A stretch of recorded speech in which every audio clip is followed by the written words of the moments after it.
ऐसे ही मज़ेदार हिंदी कहानियाँ सुनने के लिए हमारे चैनल स्टोरी वर्ल्ड को सब्सक्राइब कीजिए।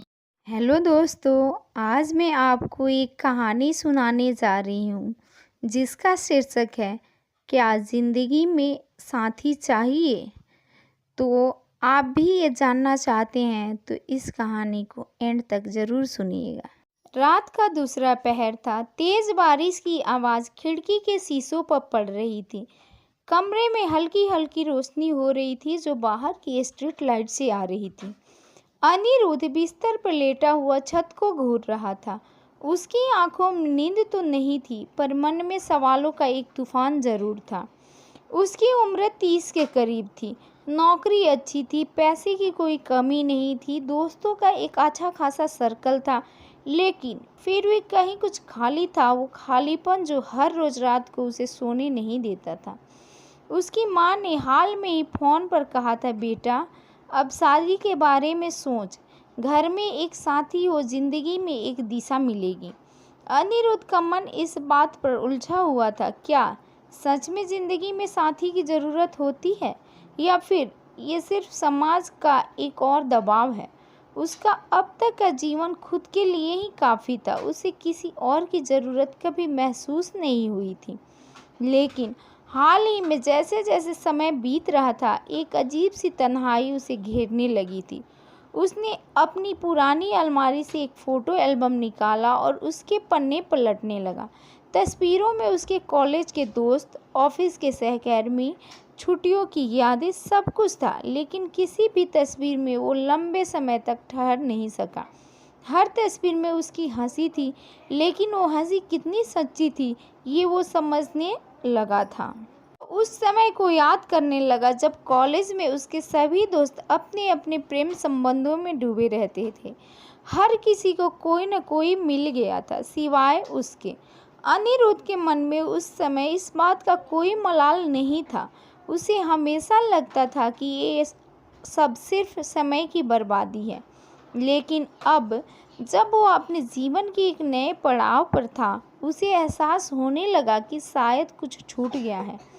क्या सच में अकेलेपन में जीवन बिताना इतना आसान है? फिर उसे स्वाति की याद आई। स्वाति उसकी बचपन की दोस्त, जिसने कॉलेज के बाद कभी शादी की बात छेड़ी थी। वो अक्सर उससे कहती, अनिरुद्ध, जिंदगी में सिर्फ पैसे कमाने से खुशियाँ नहीं मिलती, किसी के साथ के बिना हर चीज़ अधूरी रह जाती है। तब अनिरुद्ध ने हंसकर टाल दिया था, लेकिन अब जब स्वाति अपनी शादीशुदा जिंदगी में खुश थी, अनिरुद्ध का मन उस वक्त की बातों में उलझने लगा।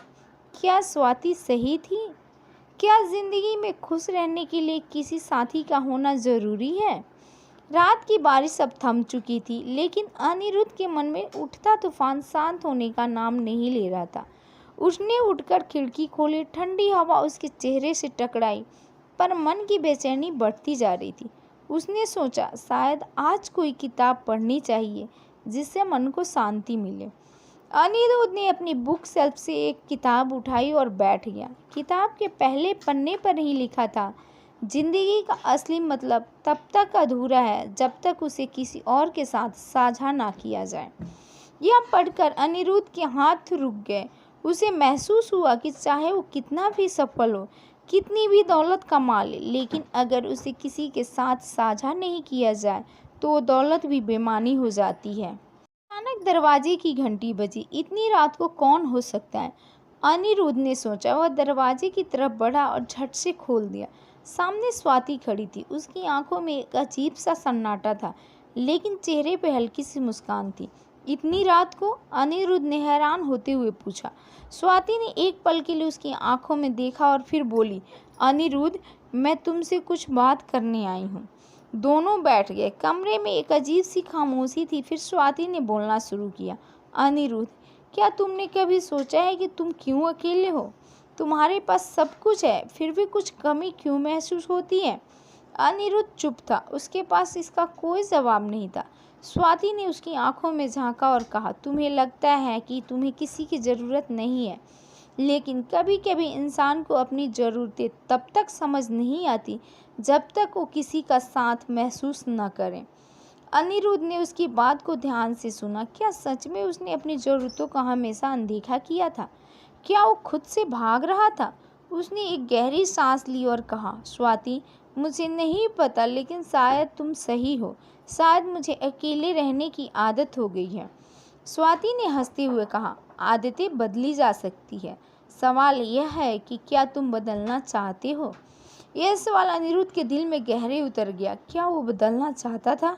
क्या वो किसी साथी की तलाश में था, या फिर से सिर्फ एक और सवाल था जिसका जवाब उसे नहीं पता था। स्वाति ने उठते हुए कहा, सोचो अनिरुद्ध, जिंदगी बहुत लंबी है। अगर किसी के साथ बिताने वाला हो तो ये सफ़र आसान हो जाता है। स्वाति के जाने के बाद अनिरुद्ध फिर से अकेला रह गया, लेकिन इस बार वो अकेलापन पहले जैसा नहीं था। अब उसके मन में सवालों का एक बोझ था जिसका जवाब उसे खुद ही खोजना था। क्या उसे सच में साथी की ज़रूरत है? क्या वो खुद के साथ खुश रह सकता है, या उसे किसी का साथ चाहिए? अगली सुबह जब अनिरुद्ध उठा तो उसके मन में एक नई सोच जन्म ले चुकी थी। उसने तय किया कि वो अपनी ज़िंदगी का यह हिस्सा और अच्छे से समझने की कोशिश करेगा। उसने अपने पुराने दोस्तों से मिलना शुरू किया, कुछ नई जगहों पर घूमा और कुछ लोगों से बातचीत करने लगा।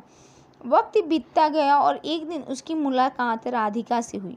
राधिका, जो उसकी ज़िंदगी में एक नई ताजगी की तरह आई, वो बिल्कुल उसकी तरह ही सोचती थी, लेकिन साथ ही उसके जीवन में एक नई ऊर्जा और दृष्टिकोण भी लाई।